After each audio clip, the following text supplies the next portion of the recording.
Oh, hello. Yes, just a quick one today. Running out of time. Got things to do. Children to warp. Brains to melt. All that stuff. Yeah. Yeah. News yesterday that Andrew Neil is going to effectively jump ship from GB News. Something that's been expected for a long period of time. Basically, people have sort of been saying, how much longer is he going to put up with that? Yeah. I feel quite positive about the news. I don't really care very much for Andrew Neil's politics, but at least there is a kernel of integrity in the guy. He actually is a journalist compared to a lot of the other people at the station who are merely mouthpieces for right-wing cant. So anyway, he's basically decided, presumably he's going to go back either to the BBC or the Spectator. There's a kind of dignified, kind of growly, what looks like a kind of growly agreement that he'll sit next to Nigel Farage for a couple of times before eventually disappearing.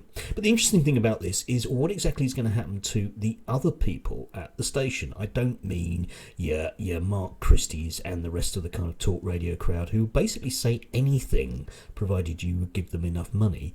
I mean the people that are actually, or like to think of themselves as actual pucker journalists there.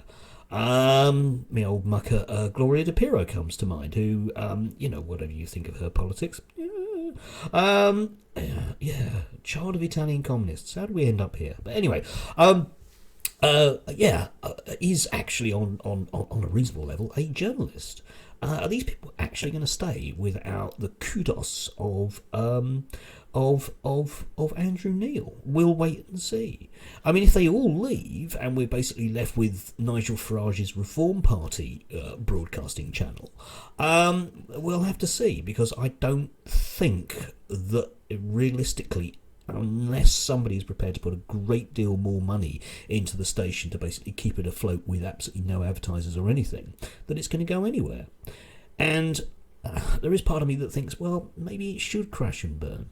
Yeah, maybe we don't need media moguls putting an awful lot of what realistically amounts to quasi-fascist ideas into the mainstream debate. We had that in the 1930s. Yeah, it didn't bode well for the future. Didn't bode well. That nice Mr. Hitler. Isn't he doing well? No, he wasn't. Anyway, we'll wait and see what happens to Andrew Neil. Presumably he'll go back to the Spectator. You never know, he might even raise some standards there, which is, Spectator's been having its own particular problems over the last few months. We'll wait and see. Anyway, if any of you want to criticise my morality, my integrity, or indeed state to me exactly what I do for a living and then complain that I lie a great deal, please leave a comment. Do like them. Thank you.